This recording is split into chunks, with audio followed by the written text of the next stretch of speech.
Bueno, nuevamente bienvenidos a todos. Desde aquí les abrazo.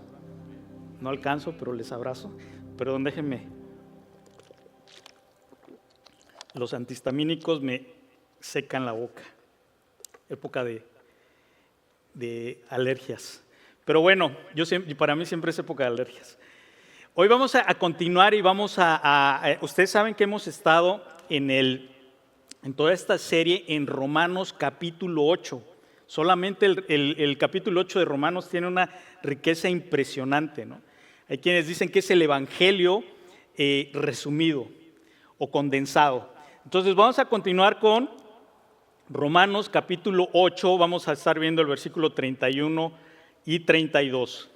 Y el título de este mensaje es Boleto todo incluido.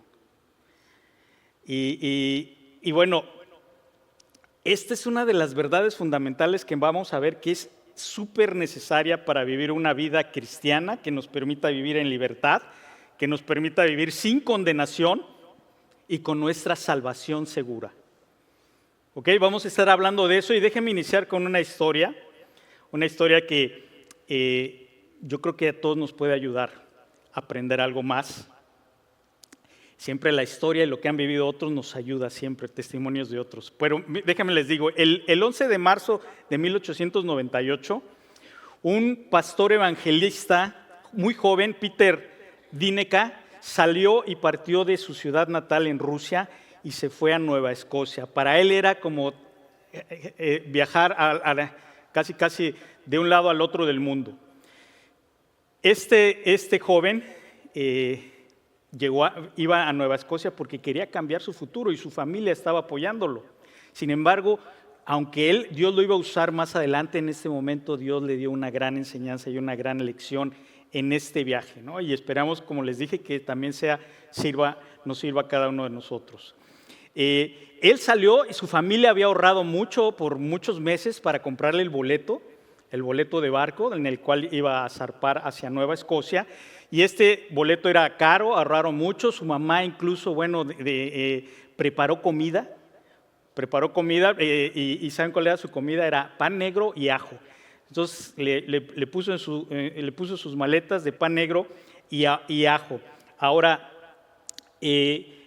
cada día que pasaba en el barco, Peter dice que se asomaba por las ventanas donde estaba el comedor y veía que todo el mundo estaba disfrutando de unas deliciosas de manjares ahí en el restaurante, y solamente pasaba de lado y se iba a su habitación a comer su pan negro con ajo. ¿Qué es lo que sucedió? Que a la mitad más o menos del viaje se dieron cuenta la gente que trabajaba ahí, los marineros, y dijeron: oye, bueno, nos hemos dado cuenta de tu situación, te proponemos algo, ¿por qué no empiezas a trabajar para nosotros? Empiezas a hacer los trabajos, nos empiezas a ayudar con los trabajos que nos tocan a nosotros y te vamos a dar la comida a cambio de eso. Peter dijo: pues perfecto. Peter se esforzó mucho, trabajó mucho todos los días y efectivamente le daban su comida al final. Más bien atrás de la cocina, sus 3 comidas al día. Peter estaba feliz, pero no fue sino hasta el mismísimo último día de su viaje que Peter descubrió algo. 3 comidas al día en el comedor donde todos comían estaban incluidas, un día antes de terminar su viaje. Él tenía derecho de estar ahí junto con todos los demás, pero lo habían engañado para realizar trabajos que no tenía que realizar, para obtener una comida que ya le pertenecía y que estaba incluida. Por eso hoy estoy titulando este mensaje Boleto todo incluido. Y es que el apóstol Pablo en este capítulo 8 nos está hablando de las cosas que están incluidas en nuestra salvación, pero a veces las desconocemos y a veces vivimos con esa incertidumbre, con ese temor, con esa condenación. Y si tú estás bien seguro, me alegro muchísimo, pero es tiempo también de que nosotros podamos enseñarlo. Y cada cosa que aquí repetimos, para algunos será recordatorio, para otros será un conocimiento nuevo, pero tenemos que estar en la misma página todos para poder llevar esa esperanza al mundo. ¿Ok?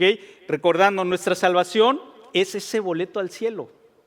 Es ese boleto al cielo que solamente Cristo podía comprar.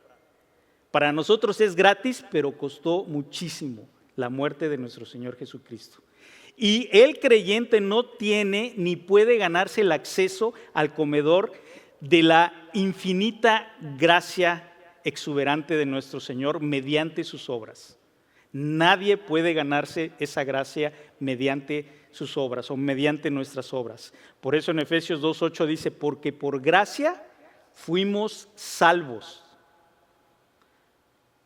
Y esto no depende de nosotros, sino es don de Dios. Por gracia fuimos salvos a través de la fe. No depende de nosotros, sino es un don de Dios, un regalo de Dios. Entonces no es por obras para que nadie se gloríe. Eso es lo que nos está diciendo su palabra. No es por obras para que nadie se gloríe, es un regalo de Dios.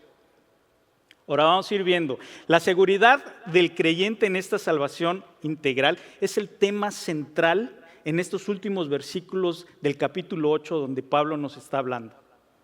Pablo está muy enfocado en eso y quiere que le quedara claro a todos los judíos que estaban conociendo la verdad y quiere que nos quede claro también a cada uno de nosotros. Y vamos a leer los versículos. Romanos 8:31 dice, ¿qué podemos decir acerca de cosas tan maravillosas como estas? Si Dios está a favor de nosotros, ¿quién podrá ponerse en nuestra contra? Si Dios no se guardó ni a su propio Hijo, sino que lo entregó por todos nosotros, ¿no nos dará también todo lo demás? Amén. En el versículo 31 nuevamente dice, ¿qué podemos hacer acerca de estas cosas tan maravillosas como estas? ¿Qué vamos a hacer? ¿Cuáles son estas cosas maravillosas que está diciendo Pablo? Y esto tiene que ver en el contexto. Recuerden que siempre tenemos que tener un contexto de cada versículo que leamos, porque un texto fuera de contexto genera un pretexto. Entonces Pablo aquí está hablando exactamente de estas cosas maravillosas, se refiere al versículo 29 y 30, que lo hemos estado viendo y que en muchos lugares genera mucha controversia, incluso hasta división entre iglesias, denominaciones, genera mucha controversia. Sin embargo, el Señor es claro. ¿Y de qué está hablando aquí? Está hablando de la predestinación. Y muchos dicen, no me quiero meter en ese tema, pero ¿saben qué es la predestinación? Simplemente es la elección de Dios. Y para ponerlo en términos claros y sencillos, es que Dios nos conoció y nos eligió. ¿Para qué nos eligió? Para ser perdonados todos. De tal manera amó Dios al mundo, para que todo aquel que en Él crea no se pierda, mas tenga vida eterna. Entonces el Señor nos conoció, nos eligió para ser perdonados, ser como su Hijo. Y una vez que nos elige, ¿qué tenemos que hacer nosotros? Bueno, la siguiente parte dice que nos llama. Dice, son llamados, y aquellos que eligió son llamados. ¿Y cuál es nuestra respuesta? Si te llaman, ¿qué tienes que hacer? Pues acercarte, ¿no? Y si nos acercamos al Señor, ¿qué es lo que va a suceder? Si aceptamos acercarnos al Señor, entonces el Señor nos va a justificar.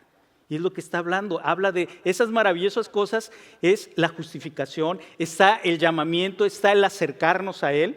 Eso es parte de las maravillosas cosas que está hablando a Él. Cuando Él nos justifica, ¿qué sucede? Él nos justifica y entonces podemos empezar una relación correcta delante de nuestro Padre. Y una vez que iniciamos esa relación correcta, regresando al versículo 1 dice, ya no hay más condenación para aquellos que están en Jesucristo. ¿No se les hace increíble? Cuando iniciamos esa relación correcta, ya no tenemos que estar viviendo con esa culpabilidad todos los días. Tenemos una relación correcta con nuestro Señor. Y después de eso dice, y a esos que llamó, a esos que conoció, a esos que los conoció, ¿los qué? Los llamó, los declara justos, los justifica y luego los glorifica.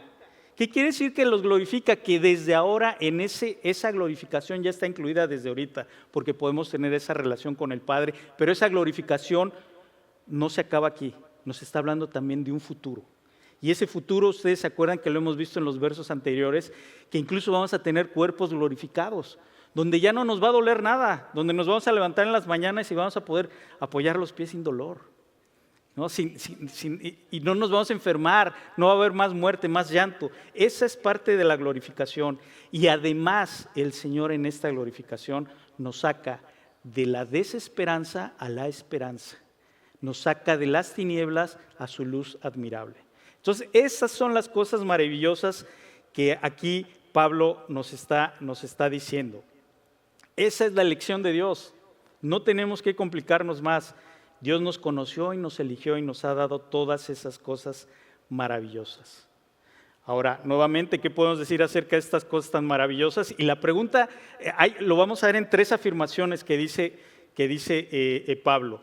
Nuevamente voy a leer el versículo 31, dice, ¿qué podemos decir acerca de estas cosas tan maravillosas que acabo de mencionar como estas? Si Dios está a favor de nosotros, ¿quién podrá ponerse en nuestra contra?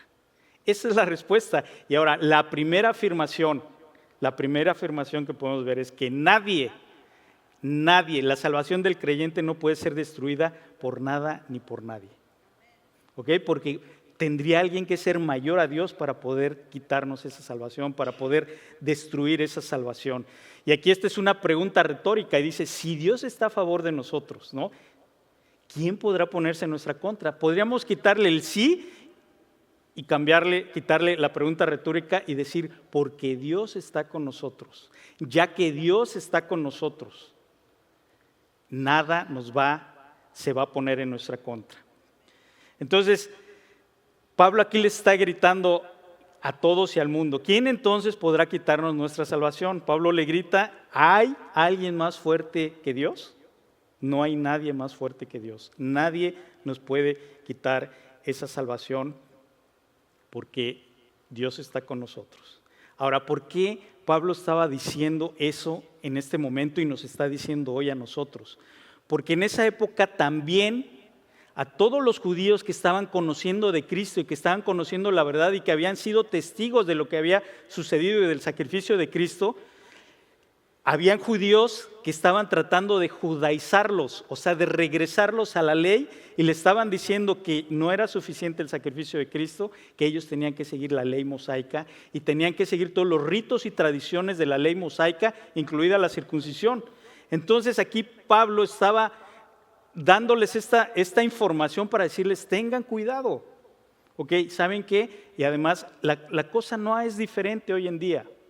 Hoy en día seguimos viviendo muchas cosas que nos enseña en general el mundo y como les dije, de repente nos salimos de lo que es la palabra de Dios y empezamos a conocer otras cosas y empezamos a escuchar más al hombre que la palabra de Dios, pero en la palabra de Dios es clara y nos da mucha guianza. Por ejemplo, algo que sucede similar a lo que sucedía en esa época es que hoy mucha gente, denominaciones te dicen, si tú no te bautizas pierdes tu salvación o no puedes ganar la salvación. Tenemos que ser bien enfáticos, el bautismo es muy importante, es un mandato de Dios y cuando nosotros obedecemos lo que Dios nos dice hay bendición y es un símbolo y es un testimonio de que estamos dando al mundo de que somos sus discípulos. ¿Ok? Pero no es una enseñanza que dice que si tú no te bautizas no eres salvo. Imagínense cuando estaba Jesucristo en la cruz. Habían 2 ladrones, uno se arrepintió. ¿Y qué le dijo?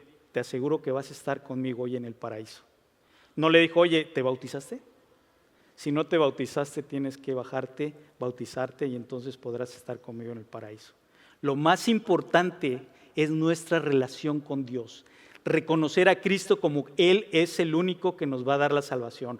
El bautismo, nuevamente digo, es un símbolo. Y al rato hay 2 personas que se van a bautizar, los invitamos a todos porque es algo, como vuelvo a decir, es un acto de obediencia que trae bendición. Si tú no te has bautizado, yo te animo a que lo hagas. Pero hay otras enseñanzas también que dicen, ustedes las conocen, si no haces buenas obras, si no eres bueno no te vas a ir al cielo. Si no sirves incansablemente, si no haces obras de caridad, si no das dinero, no te vas a ir al cielo. ¿Saben qué? Que todas las buenas obras, bueno, su nombre lo dice, son buenas obras. No es que está mal que hagamos cosas buenas, pero eso no es la forma en que nos vamos a ganar el cielo.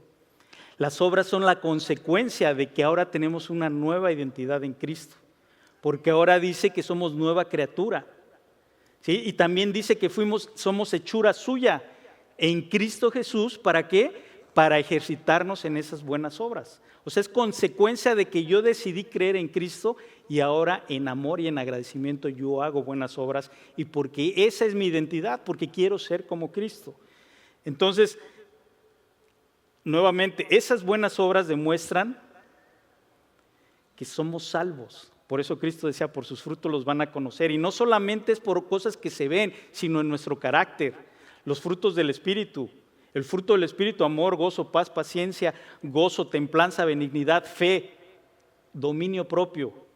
Entonces, todas esas son cosas que ya las tenemos que estar ejercitando, pero no quiere decir que las buenas obras nos van a llevar, porque es como si estuviéramos nosotros haciendo un sacrificio para ganarnos algo que Cristo ya ganó.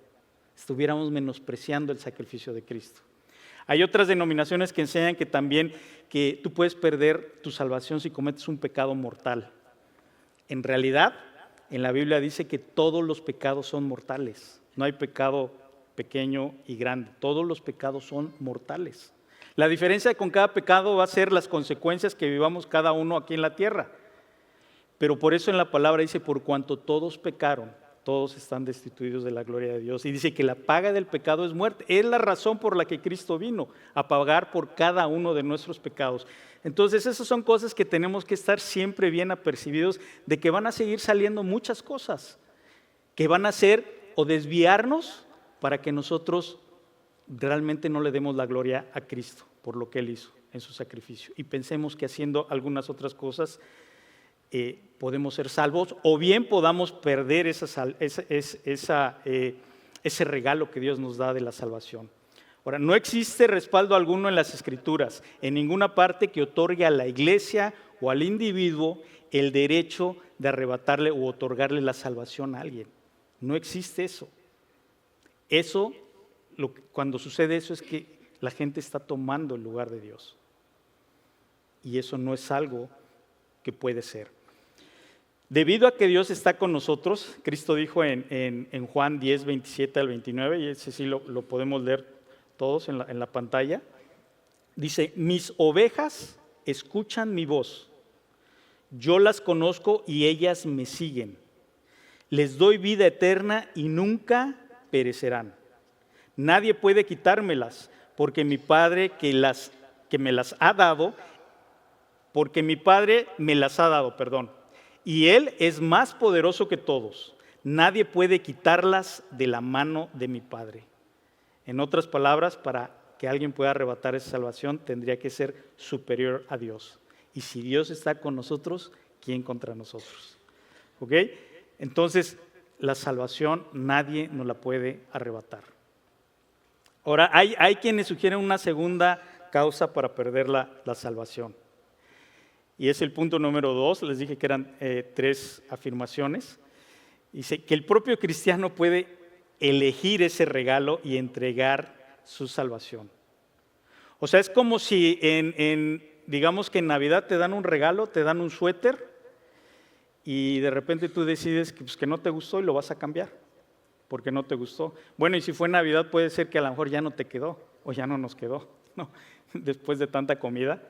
Entonces, pero debemos saber esto, y esto es parte de los principios que tenemos que tener. El supuesto cristiano que quiere entregar su salvación, que la quiere devolver, la quiere intercambiar por algo que le quede mejor, realmente, para empezar, nunca tuvo esa salvación. Nunca la tuvo. Esa es la gran diferencia, y por eso a veces hay debates en que si la salvación se pierde o no. El problema es que mucha gente realmente no la tuvo desde el principio. Entonces, esto sucede y es muy claro en la parábola del sembrador. Ustedes han escuchado la parábola del sembrador, y nosotros cuando estamos con alguna persona y empezamos a hablarle de la palabra y empezamos a ver que la raíz empieza a brotar, pero de repente puede ser que se seca y ya no da más. La parábola del sembrador nos dice que el sembrador salió a sembrar. ¿Quién es el sembrador? Jesucristo. Y nos ocupa a cada uno de nosotros para ir a sembrar. Dice, pero parte de esa semilla cayó en el camino. Y como era un terreno duro, pedregoso, está hablando también del corazón, un terreno duro, no echó raíces. Llegó Satanás y robó esa palabra, esa semilla. Otra cayó entre piedras y la gente, muchos lo reciben con gozo, con alegría, pero como no tenía profundidad su raíz, también se secó. Y esos que caen entre piedras se refiere a todas las personas que cuando reciben la palabra con gozo, pero después vienen las pruebas y dicen, no, no puedo. No nos damos cuenta que las pruebas tenemos que tomarnos de la mano de Dios y caminar con Él. Pero bueno, la gente se desanima por eso y después dice que hay otras personas, hay otra semilla que cae entre abrojos y espinos. O sea, entre maleza y espinos. Y está hablando de que la gente recibe la palabra, pero se desanima cuando empieza a ser atraído por las riquezas, por los placeres de la vida, por todo lo que es vanidad. Entonces, eso es lo que sucede. Dios nos es claro con esa parábola del sembrador. Y hay otra que dice que cae en buena tierra. Ahora, siempre nosotros debemos estar buscando si hay alguien que no recibe la palabra de cualquier forma, Dios no se va a rendir y nosotros menos nos tenemos que rendir. Entonces, tenemos que continuar. Los discípulos en algún momento, y eso es para que todos también podamos estar conscientes, en algún momento los discípulos retrocedieron, desobedecieron, incluso llegaron a negar al Señor. O sea, eso si sucede en nuestras vidas no quiere decir que nosotros ya estamos perdiendo nuestra salvación o esa seguridad que Dios nos está dando. Van a haber tropiezos, sí, van a haber desánimos, sí, van a haber dudas, sí, pero eso no quiere decir que tenemos que detenerlos o dejar de confiar en nuestro Señor. El ejemplo más claro lo tenemos, ustedes se acuerdan, en la vida de Pedro. Pedro, antes de Cristo ser crucificado, ¿qué es lo que hizo? Lo negó 3 veces. Y se quedó desanimado. Cristo fue crucificado y ellos estaban súper tristes y bueno, ya no sabían ni qué hacer. Sin embargo, Dios lo vuelve a llamar. Y dice que cuando Cristo resucitó, dice que estaba en la playa y lo invita a desayunar un pescado a las brasas. Y estaba ahí en la playa y Jesucristo le está llamando. O sea, Dios siempre nos da la oportunidad y nos está llamando de volver a Él. ¿Y qué es lo que hizo Pedro? Fue con Cristo y no solamente ahí Cristo lo restauró, sino además le hizo un milagro. ¿Se acuerdan de la pesca milagrosa? Pedro no había pescado nada toda la noche, estaba desesperado y triste. Y Cristo le dijo, echa tu red a un lado vas a sacar los peces. Dice que no cabían los peces en la red. Ese es nuestro Dios cuando nos restaura. ¿Y saben qué sucedió después? Que Pedro tuvo un ministerio explosivo. 3,000 personas empezaron a decir, yo quiero seguir a Cristo, después de su primer mensaje, después de su primera predicación. Eso debe ser un ánimo para cada uno de nosotros, porque todos somos vasijas rotas. Todos tenemos algo que Dios tiene que arreglar con nosotros y Dios nos quiere restaurar para precisamente dar ese fruto que Dios quiere que demos. Y no estar pensando, es que era Pedro. No, Dios quiere que demos ese fruto cada uno de nosotros. Imagínense si cada uno de nosotros empezamos a llevar ese mensaje de esperanza a toda la gente que nos rodea, a nuestra familia, a nuestros vecinos. Sería un cambio radical en nuestra ciudad. Podríamos empezar a ver a Houston como la ciudad de Dios. Ahora, vuelvo y repito, Dios siempre está ahí para restaurarnos. Pero el individuo que afirma haber sido cristiano en el pasado, pero ahora se encuentra felizmente con el mundo, la carne, conviviendo con el mundo, la carne y el diablo, es que realmente nunca fue cristiano, nunca tuvo esa salvación. Y tal vez conozcas gente así. A mí me ha tocado conocer mucha gente así. Me ha tocado conocer gente que incluso cuando estaba aquí les predicaron, estaban en la alabanza, cantaban, participaban en la iglesia y de repente se perdieron. Y ahí es donde muchos dicen, no, es que la salvación sí se pierde. Bueno, aquí nos dice la palabra que no se pierde, más bien ellos nunca fueron salvos. Y en 2 de Pedro capítulo 2 habla de esas personas. Esa es tu tarea del día de hoy. Lean 2 de Pedro capítulo 2, donde habla de ese tipo de personas que participaban de las bendiciones de Dios en la iglesia, pero realmente con un corazón que no era para Dios. Y hay un juicio, va a haber un juicio para ellos, habla de un juicio muy fuerte para ellos. Y el último versículo en el 22 los compara con un dicho que es bastante fuerte. Dice en el 22, dice, pero en ellos se ha cumplido la verdad de aquel dicho. Dice, el perro vuelve a su vómito y la puerca recién bañada vuelve a revolcarse en el lodo. Es impresionante, ese versículo es muy fuerte, ¿no? Pero es lo que sucede muchas veces cuando alguien no ha cambiado su identidad. Hay que cambiar nuestra identidad para poder empezar a actuar diferente. Me acuerdo cuando era niño teníamos un perrito que siempre que lo bañábamos, si no lo agarrábamos bien, salía corriendo. Decíamos, en México decimos, hecho la mocha o hecho la cochinilla. Y ¿saben qué pasaba? Que se iba a revolcar, se revolcaba y todo lo que habíamos hecho, todo el perfume que le habíamos puesto de nada servía. ¿Saben cuándo aprendió este perrito a dejar de hacer eso? Cuando regresaba, se iba más lejos y regresaba todo golpeado. Regresaba mordido, o sea, sangrando. Entonces empezó a dejar eso. A veces Dios ocupa esas cosas, ¿no? Cuando nos alejamos y nos vamos fuera de su protección. En 2 Timoteo 4, 10 al 12, Pablo escribe de una persona que sucedió así, que le pasó esto. Dice, Demas me ha abandonado habiendo amado más este mundo presente. Ese era su verdadero amor. Demas me ha abandonado habiendo amado este mundo presente. Y déjenme decirles, uno no experimenta las bendiciones de Dios, su fresca liberación de la culpa para después irnos a revolcar nuevamente a ese pecado que nos trae culpa y condenación. Hay quien decía, después de conocer a Cristo, tú ya no puedes pecar igual. O sea, hay una convicción, o sea, nadie puede decir eso. Uno no tiene hambre y sed de Dios para después decir, no, yo ya no tengo ni hambre ni sed del Señor.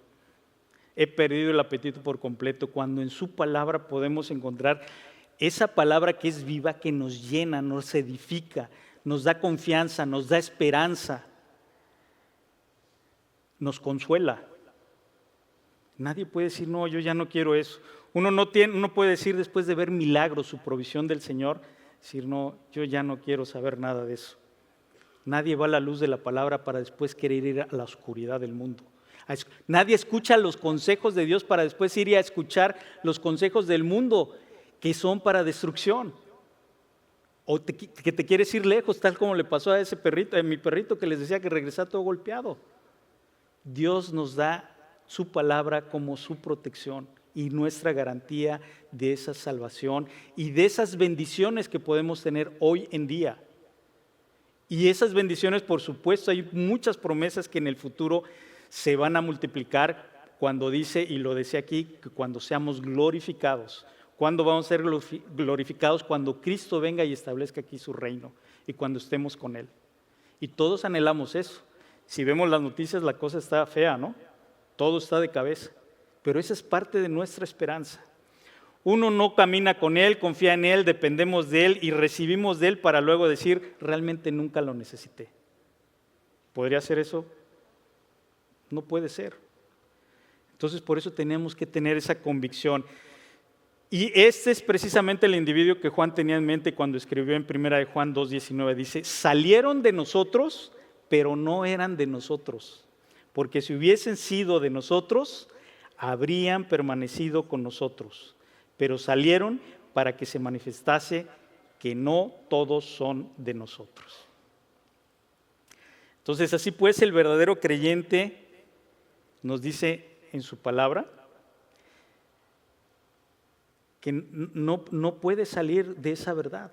Ni nadie le va a quitar su salvación, ni nadie no va a ser destruido, porque si Dios está con nosotros, ¿quién va a estar en contra de? Dios es el fundador de la salvación y el creador de la salvación y de todas esas bendiciones que nos ha dado, ¿no? Entonces, Cristo no le enseñó a su gente a decir, oigan, ustedes tienen que ir y tienen que decirle a la gente, le van a compartir acerca del regalo temporal, de la vida temporal. Si así lo hubiera establecido, hubiera estado bien, pero Él está hablando del regalo de la vida eterna. Y a nadie le va a gustar aprender más sobre la inseguridad eterna, ¿o sí? Ya vivimos en un mundo inseguro y Dios nos está dando hoy la esperanza eterna en Jesucristo.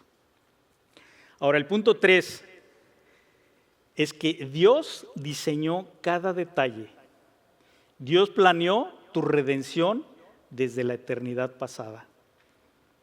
¿Y por qué les digo por qué Dios planeó cada detalle? En el versículo 32 dice, si Dios no se guardó a su propio Hijo, sino que le entregó por todos nosotros, ¿no nos dará también todo lo demás? O sea, todo lo demás, todas las bendiciones, después de que Cristo el Señor decidió hacerse hombre y morir por cada uno de nosotros, humillarse, y no solamente cualquier muerte, sino una muerte de cruz, como dicen Filipenses. O sea, ¿no nos dará todo lo demás? Este versículo que estamos viendo aquí es un versículo y es un versículo que hacía que los lectores en ese momento lo captaron de inmediato. ¿Saben por qué? Porque es una referencia a Génesis 22, cuando Dios le dijo a Abraham y elogió a Abraham por su fe y le dijo, porque no me has guardado o no me has negado tu propio hijo. Entonces, esos lectores estaban haciendo esa relación inmediata. Específicamente dice, ya que me has obedecido y no me has negado ni siquiera tu propio hijo, tu único hijo te bendeciré. Y es aquí cuando Dios le había ordenado a Abraham, vas a tomar a tu hijo Isaac y lo vas a llevar. Y cuando iban en el camino, Isaac decía, Señor, papá, ¿y dónde está el cordero? Y Abraham le dijo, Dios proveerá. Se lo dice en el futuro, Dios proveerá. Sin embargo, Isaac permitió incluso que fuera puesto en el altar, que fuera amarrado, porque estaba confiando totalmente en la fe eterna que tenía su papá en la resurrección. Obviamente después de eso hubo Dios proveyó, pero ¿saben qué? No proveyó un cordero. ¿Qué proveyó? Un carnero. ¿Y por qué Dios no proveyó un carnero? Ahí Abraham estaba profetizando. Estaba diciendo que iba a venir un cordero de Dios. ¿Y saben qué es lo que sucedió? Esa vez, en ese momento estaban en el monte Moriah. Si ustedes lo leen, dice que están en el monte Moriah. Y estos detalles, por eso les estoy diciendo, Dios planeó cada detalle. Y cuando 2000 años más tarde, ¿qué es lo que sucede? Esta es una imagen de Jesucristo. Cuando Isaac iba cargando con la leña, Jesucristo iba cargando la cruz. Cuando Isaac estaba en el monte Moriah, Jesucristo también estaba en el monte Moriah, en una cresta cerca del monte Moriah, a un lado del monte Moriah, que se llamaba el Gólgota. Dios había planeado exactamente todo para que 2000 años después se cumpliera con esos detalles que hoy Dios nos está hablando. Esa es la parte increíble que Dios nos está diciendo. Y ahora fíjense, ese mismo monte Moriah, que está en Jerusalén, y está el monte de los Olivos, y está toda esa región que hoy en día está envuelta en grandes problemas políticos, es una región muy valiosa, porque ahí también en Zacarías 14:4 dice que el Señor Jesucristo, cuando regrese, va a regresar a Jerusalén y se va a parar sobre sus 2 pies y desde ahí va a restablecer su reino. Eso es increíble, ¿no? Son los regalos que Dios nos da desde ahorita, que sabemos que esto está mal, pero hay esperanza. Y no hay nadie lo suficientemente grande como para detenerlo, puesto que Dios está a nuestro favor, nadie puede estar en nuestra contra. Ahora, aquí, ya casi para ir terminando, viene la pregunta más importante para todos y cada uno de nosotros. Se habla mucho de que si pierdes o no la salvación. Pero aquí el punto, ya hemos visto con argumentos que no se pierde, pero aquí el punto específico y que debemos tener todos bien conscientes, ¿realmente somos salvos? Y no es para ponerte en duda, sino simplemente para que podamos realmente ser conscientes de lo que Dios se refiere cuando dice que seamos salvos. Hay un versículo en Romanos 10:9 que dice, si confiesas con tu boca, en la Reina Valera, pero también en la NTV dice, si declaras abiertamente que Jesús es el Señor y crees en tu corazón que Dios lo levantó de los muertos, serás salvo. Yo sé que muchos lo han escuchado y hasta se lo pueden saber de memoria. Y está bien, qué bueno, pero saben que esta no es una oración mágica. No es una oración que tú la dices y ya eres salvo. ¿Cuántas veces nos han dicho eso en la iglesia? Realmente no queremos diluir el mensaje de Jesucristo. Como iglesia hemos fallado y hemos dicho, ¿quién quiere levantarse y hacer una oración? Y a veces la gente no sabe ni qué está haciendo. Pues si es una oración que la repito y soy salvo, pues listo, ya soy salvo. Pero no, si la gente no entiende qué es ser salvo, pues no van a ser salvos. ¿Qué Dios nos está diciendo cuando nos dice que seamos salvos? Déjenme decirles el contexto de este versículo. El contexto de este versículo era cuando en esa época, ustedes saben que era gobernado por Roma y estaba ahí el gobernador, el César. ¿Saben cómo le llamaban en griego? Le llamaban el Curio Soter. ¿Saben qué quiere decir Curio Soter? Él mismo se hacía llamar como el Señor y Salvador de su pueblo. Imagina, él mismo se hacía llamar, y cualquiera que no lo llamaba Señor y Salvador estaba en peligro su vida. Este era el tipo de convicción que tenían estas personas cuando declaraban que Jesucristo es el Señor. Si que confesaban abiertamente que Jesús era el Señor, ellos están dispuestos a dar su vida. Hoy la pregunta es, ¿estás dispuesto a dar tu vida? Hoy realmente vivimos en un mundo muy diluido donde aunque tenemos problemas no hay persecución, pero ahí los están persiguiendo. ¿Y saben qué? Que después de todo eso, ellos además de confesar con su boca y creer en su corazón que Cristo es el Señor y que Dios le levantó de los muertos, ¿saben qué hacían después? Se bautizaban y decían, aquí estoy, vengan por mí, porque yo quiero entregar mi vida a mi Señor. Entonces el bautismo es un símbolo y es un sello, es un acto de obediencia, pero ellos estaban diciendo, doy todo por mi Dios. ¿Por qué? Porque yo he creído que Él es el Salvador del mundo, porque yo he creído en la resurrección, porque yo he creído que Él es mi creador, porque yo he creído que Él tiene planes para mí. No me importa lo que pase en este mundo, estoy dispuesto a morir. Ese es el gran significado del bautismo y de creer en Jesucristo, que Él sea tu Señor y Salvador, no solamente tu Señor del domingo, y que es un ratito a veces, sino el Señor de todos los días.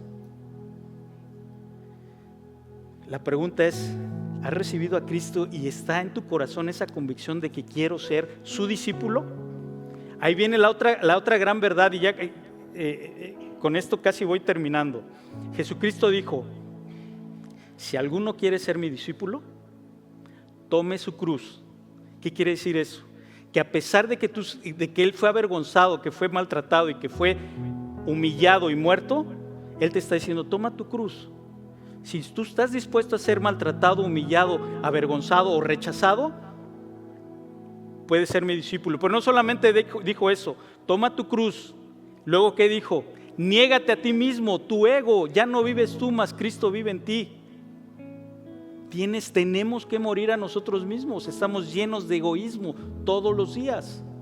Y luego dijo, sígueme. Entonces sí vas a ser mi discípulo. Y por eso aquí hay muchas cosas, muchas actividades que las invitamos, no es para entretenerlos, hay clases, hay grupos pequeños. Dios no nos mandó a estar solos, nos mandó a estar en comunidad. Si tú estás solo, no vas a crecer y vas a tener una bonita religión, pero no una relación, que es lo que nos está pidiendo Jesucristo. ¿Ok? Que Dios sea glorificado con todo esto. Y si ahorita tú quieres hacer eso, lo vamos a hacer junto ahorita que tomemos la Santa Cena. Pero el Señor te está diciendo hoy, el boleto todo incluido yo te lo di. Yo quiero que tomes ese boleto todo incluido, que lo recibas, que lo creas y que apliques esas verdades que Dios te está diciendo. El Señor nos eligió, el Señor nos llamó, nos justificó, ya no hay más condenación en Cristo y nos glorificó, y esa glorificación todavía viene en camino aún mayor. ¿Ok? ¿Quieres ser salvo? ¿Quieres ser salvo? Tu compromiso es con Dios. Es en tu corazón. Es en tu corazón. No con la iglesia, ni con ningún pastor, ni con nadie. Es en tu corazón. Entonces, si tú quieres hacer esa oración, cierra tus ojos. Y si tú la haces, avísanos, déjanoslo saber, porque queremos caminar contigo. No nada más es una oración mágica, queremos caminar contigo y queremos que tú seas discípulo como todos tenemos que ser discípulos.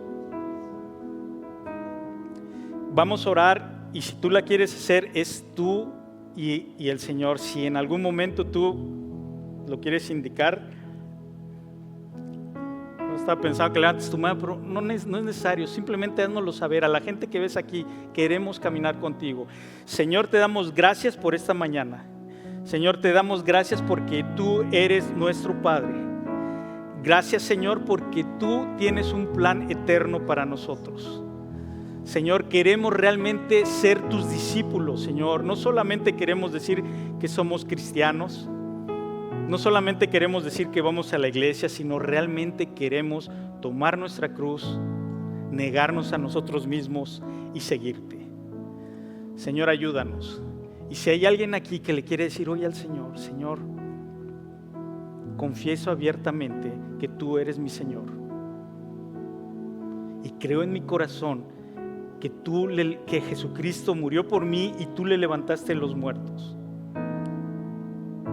Lléname de ti, Señor. Quiero que tú seas mi Señor y Salvador.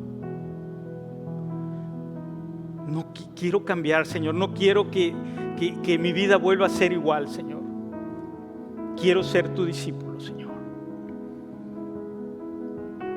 Guíame y ayúdame, Señor, a ser comunidad y a caminar contigo junto con mis hermanos, Señor. Te pido esto en el nombre de Jesús.